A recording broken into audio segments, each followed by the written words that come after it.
Sure. So this is if and when your book comes, chapter 2.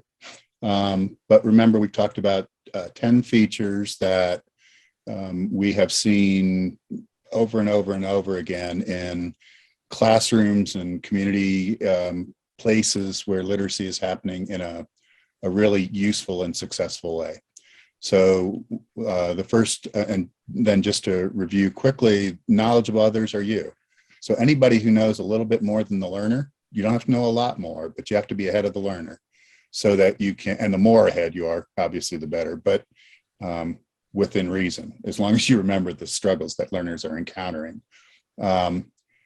It is family members and educators and speech language pathologists and everyone else who cares. And it's just that sort of awareness of capability in others and a willingness to problem solve. And fundamentally, if you believe in kids and you're willing to problem solve, you're a knowledgeable other.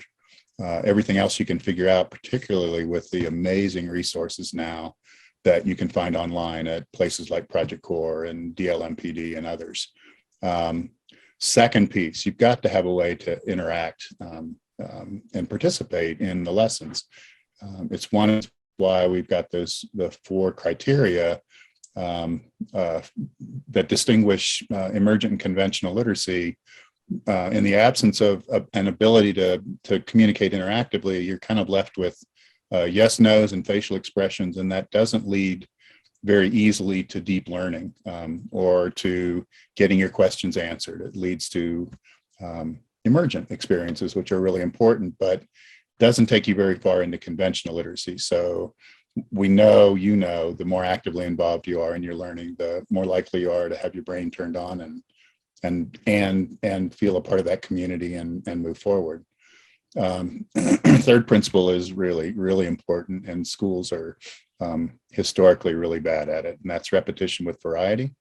If you have flashcards in your classroom, toss them. That is not repetition with variety, and it doesn't lead to it. Well, it leads to short-term learning at sort of a label level. I can name a letter because you make me look at it, 50,000 times. It doesn't allow me the deeper understanding of how to use that letter or sight words, right? If you've got binary choice activities with kids who can't talk, pitch them. That's not repetition with variety. And so repetition with variety is required to keep kids' heads turned on, to give them additional ways of thinking about the same thing that they're trying to figure out. It's particularly critical if you work with any kids on the autism spectrum who tend to learn what they're taught in the way they're taught it.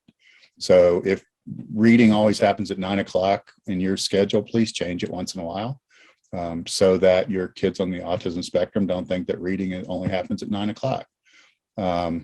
It's important for all students to keep their heads in the game, and it's important for you to keep your head in the game. When we do things over and over the same way, we tend to zone out and not pay as much attention as we need to complex learners.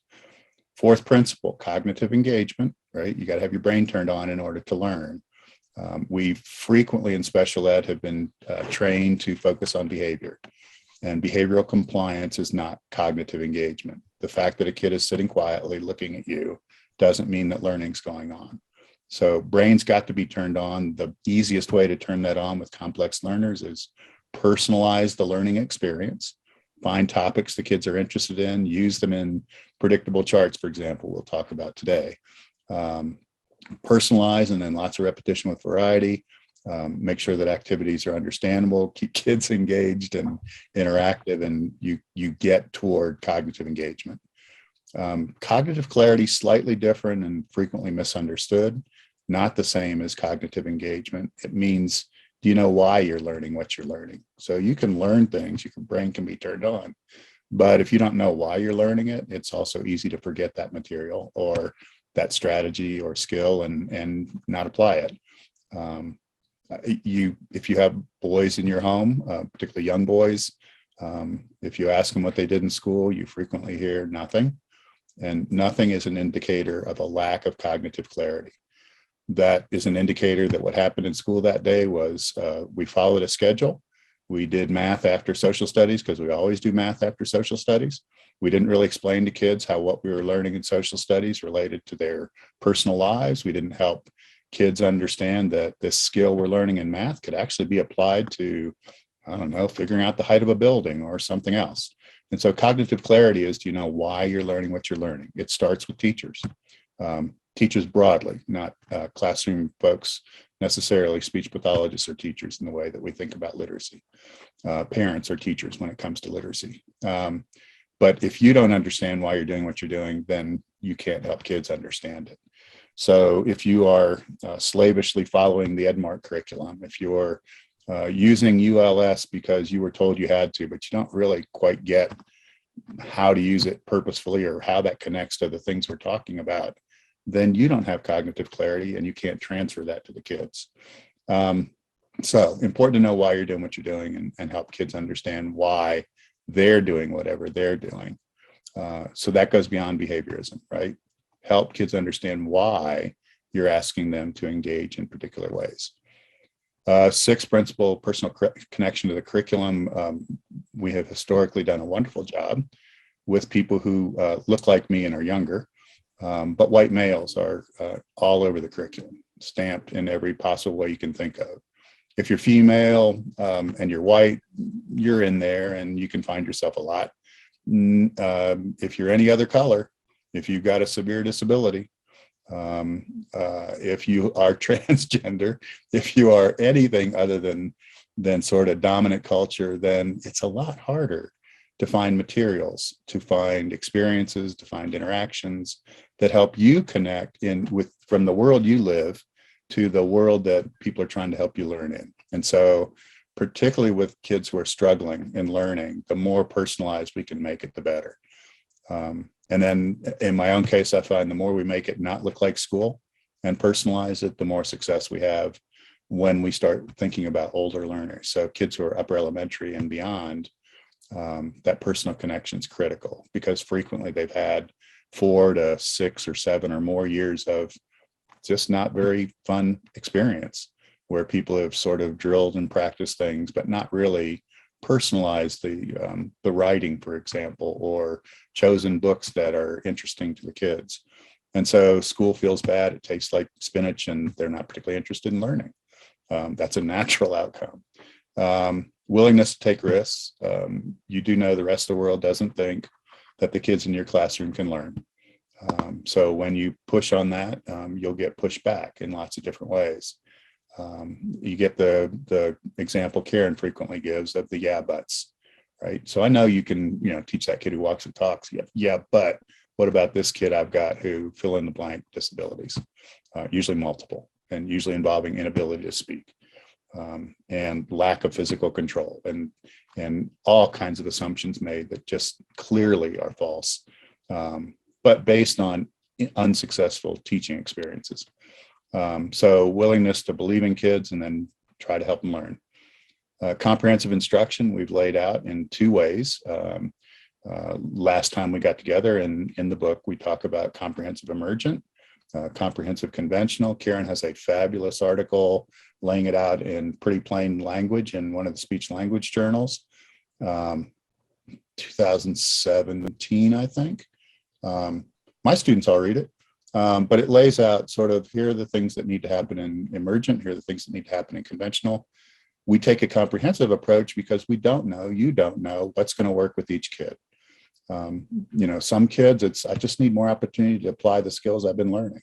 Some kids, I don't have any skills. I'm interested, but nobody taught me how to figure out words I don't recognize. Every kid needs everything, but some kids need one of those pieces in a way that helps them move forward when they haven't been. So our approach is, in the absence of truth, give them everything. Truth would be, I know exactly what's going to work for you, and we don't. And it changes from semester to semester and year to year. And so we give every kids everything, and we try to make everything we do engaging for kids. To do any of this requires a significant time allocation, ballpark 2 to 2.5 hours a day. So roughly 40 to 50% of most school days. You can integrate that certainly with other curricula that you are responsible for. So if you're trying to teach science, social studies. There's nothing wrong with incorporating that into a guided reading kind of lesson or a writing assignment. But it takes time to learn, particularly if you're behind, if you're not reading sort of at or above the levels of same age peers. And then the last piece, you got to believe in kids. So high expectations. I think kids can learn. And so I'm going to try to make that happen. If you have high expectations, you problem solve when things don't work. If you have low expectations, then, of course they can't learn. They've got, whatever disability. Low standards. We have all kinds of standards in our country. None of them have radically changed the lives of kids who have multiple disabilities. The ESSA is certainly better than most, but equally confusing for most teachers. And what they call comprehensive literacy is is comprehensive school, not comprehensive literacy. So, but my goodness, so much better than previous legislation. So keep the standards you've got, but it's not the standards that will change your kids' lives. It's your expectations that they can learn. If you have questions. Students were asked to engage in writing all day, every day. And they had so many different ways that they could write. There was an interactive whiteboard that was accessible to them. There were Alpha Smarts that we pulled out of an old closet.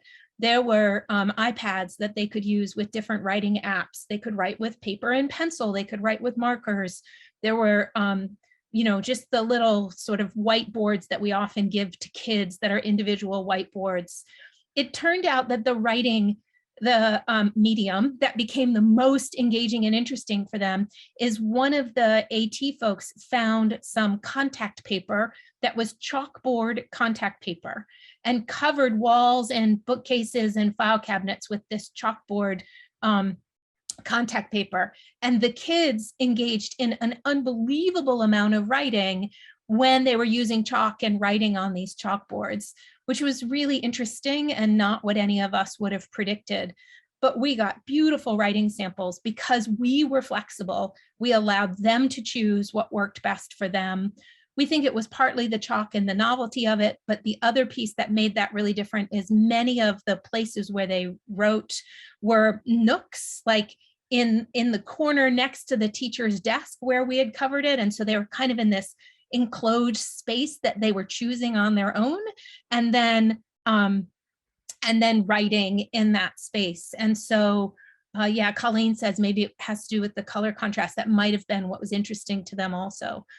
But this notion of offering multiple and being flexible are these key points. And so we'll talk about that a lot throughout today and as we move forward, that we certainly need to have expectations and offer enough classroom structure that we don't have complete chaos, but that we want to help kids be in control of their learning and offering multiple and flexible ways that they can engage in that.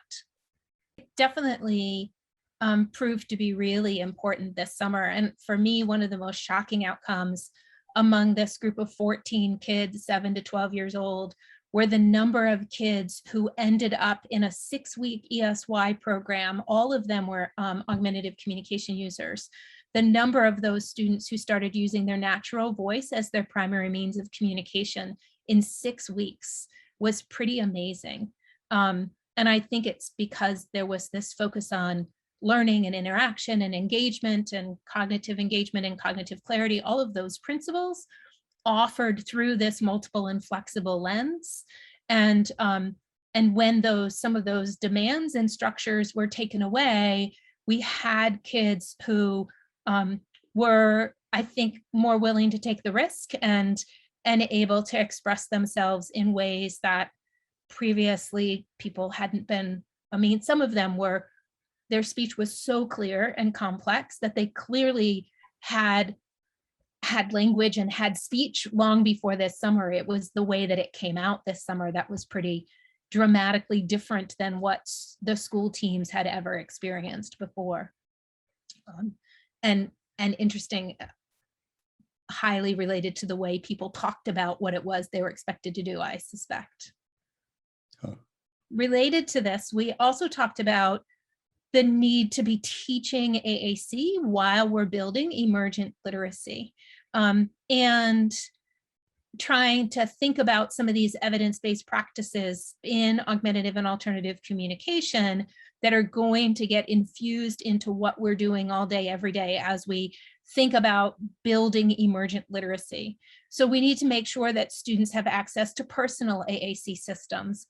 Yes, we can have classroom systems that we model on. You'll see in some of the videos today that we have lots of examples of classroom posters that teachers use in order to offer public demonstrations of what it looks like to use AAC to communicate.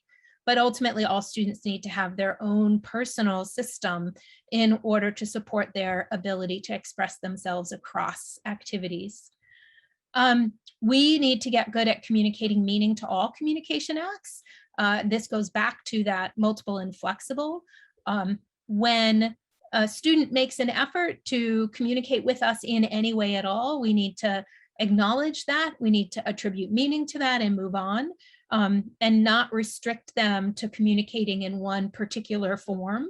Again, thinking about that difference between compliance and engagement. We're going to provide lots of aided language input, meaning we're going to be all day, every day, showing students how to communicate with us using systems that are like the systems that we expect them to learn. It doesn't mean we stop talking to them, but we pair our speech with pointing to symbols in an aided AAC system that looks like their systems. And I just have finished a paper with a PhD, well, she's now Dr. Dorney, on a concept where we're trying to help people realize that when we're providing aided language input, we don't just want to point to symbols that match what we are saying, but we want to point to symbols that match what we think the student is trying to communicate with us. So help them see how they could more effectively meet their communication needs by pointing to symbols on their system than some idiosyncratic gesture or vocalization that we're the only people who understand. We're going to be doing AAC in natural teaching environments. So it's not just the speech language pathologist who is going to see the kid 30 minutes a week that's going to work on supporting students in learning AAC, but in fact, teachers have to take a lead role. SLPs can help us do it better. But if our students are going to learn to communicate using AAC, it's because we make a commitment as classroom teachers to be using it and teaching it and supporting it all day, every day. And then we talked about core vocabulary as a starting place. And that is that small set of words that we use across contexts that have very flexible meanings that are dependent on the context that they're used in. And we will be coming back to this notion of core vocabulary repeatedly today as we talk about predictable chart writing. To learn more about any of those practices, you can go to the Project Core website or talk to any of the AAC-AT team folks at Oakland schools.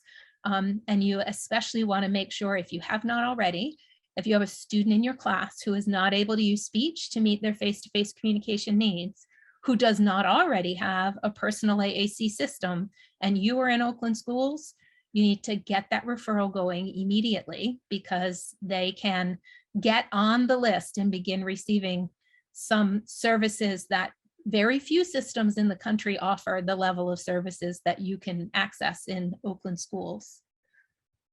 We certainly can we can continue to incorporate specific examples of how do we make sure that we're supporting students who need support, but that we're not forcing answers, right? Like we're not doing it for them, but we're creating situations that maximize the likelihood that they can be successful. And certainly that shifting from hand over hand to hand under hand is a really important shift that we need to make. And helping communicate to kids. I'm going to show you something right now, hop on, right? Let me put your hand on top of mine versus I'm going to force you to do something and I'm going to put my hand on yours. And Dave and I have a new book that's coming out later this year with our colleagues. And one of our major findings is about what happens and the way that students disengage from learning when teachers repeatedly compel their responses using hand over hand, that we think that we're being helpful, but in fact, what we found in our research was kids who immediately disengaged as soon as an adult touched their hand, kids who otherwise were highly engaged in the activity. And so we make this shift from grabbing your hand to make you do something to inviting you to do it with me. And the language that I love goes back to a teacher of the blind in Colorado, J.C. Greeley, who used to tell her little ones, hop on, I want to show you something, and would get her little children whose only disability was that they were blind. And it was how she got them to take a risk and explore a world tactily that they had previously not been particularly interested in exploring because they didn't feel confident about it. And she would say things like, hop on, let's write that together. Hop on, let's see what this feels like together. Hop on, let's do this together. And so it's very different language than what we do when we think about getting to a hand over hand physical, what we've always called a prompt. And it's not very much of a prompt. It's a forced compliance the minute I'm grabbing your hand. Armin, your hand is up. Did you have something you wanted to add to that? I did. I find videotaping yourself and having to watch that videotape of yourself 1,000 times teaches you how to stop talking. So it's really hard to watch videos of myself where I am just right? And the number of times that we say, what do you think? Tell me your answer. Show me. Are you looking? Right? And we think that we're helping, but particularly for kids who have any kind of a motor planning issue, we're really interfering with their ability to respond as opposed to supporting their ability to respond. Or their language processing. Mm-hmm. Yeah. Like, just let me think, stop. Yeah. Shauna asked a follow-up question to that. Is this the same reason that tracing isn't preferred? I think that tracing takes a cognitive linguistic motor act and simplifies it to a visual motor act.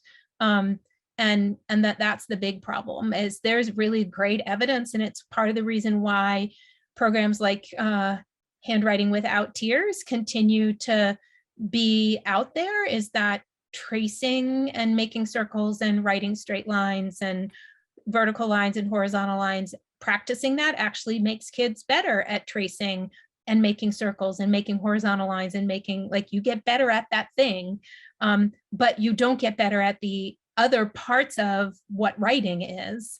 And when we're talking about children who have complex disabilities, certainly children who have any kind of moderate to severe intellectual disability, we have to teach in ways that are integrated from the beginning. We have so much research that shows that when we try to task analyze and break things down into pieces, our kids can learn those pieces, but they can't then integrate them in order to accomplish whatever the task was that we broke up to begin with. And it's such a self-fulfilling way, right? Like you task analyze it, you start teaching those skills, you have all of these pluses in your data collection. It looks like kids are learning, but then they can never take those skills and put them together in a way that they can use them to accomplish whatever the original thing was we were trying to do. And so it falls into the category of what I talk about, the what looks like it's working right now.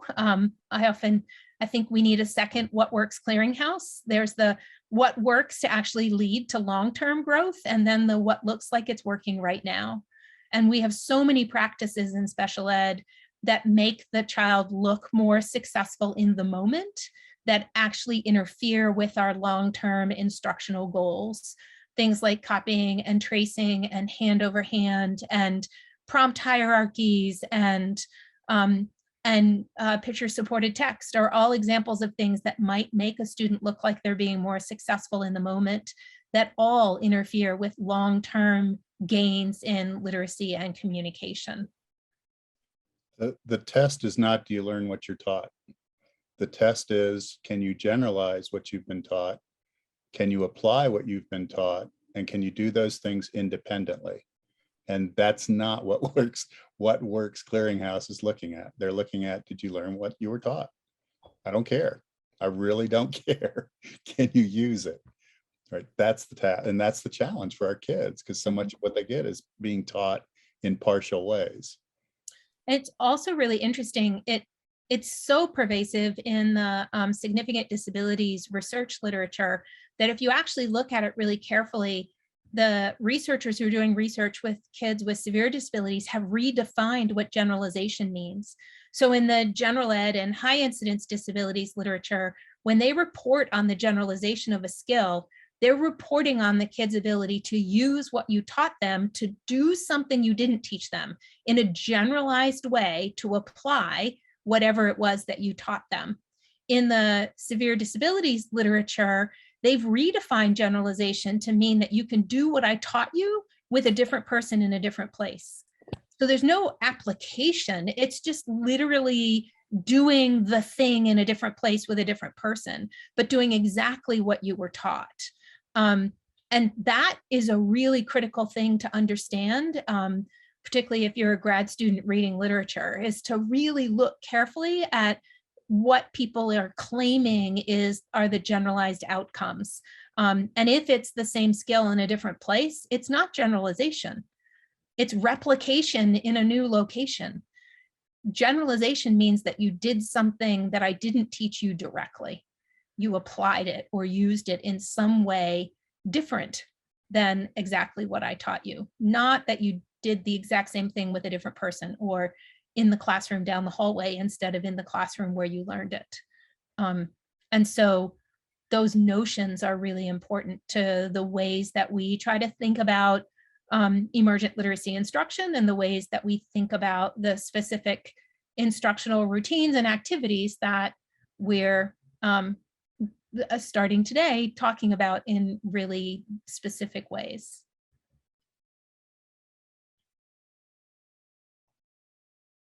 Are there other questions?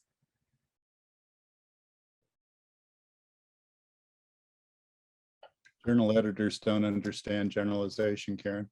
Mhm. Took us forever to get the storybook study published because of that. Yeah, because you actually had the audacity to look for true generalization. And they have been trained in graduate programs where generalization has a different meaning when we're talking about severe disabilities. It's really frustrating and explains why our students make all of the progress they're going to make oftentimes in the elementary school and then never demonstrate more academic progress after that. That's our fault, not theirs. It's important that those even in consultative or administrative roles sort of get more familiar with the research than know that it's at the What Works Clearinghouse or that it was published in a journal, because what's being published frequently is limited, and you have to be thoughtful about what is it they actually did, because poor teachers are being told you have to do this. It's evidence-based practice, and that's both true and a dead lie. Yes, evidence-based, they have evidence. However, the evidence is not of generalization, application, independence, understanding. It is they learned what they were taught, and that's a problem.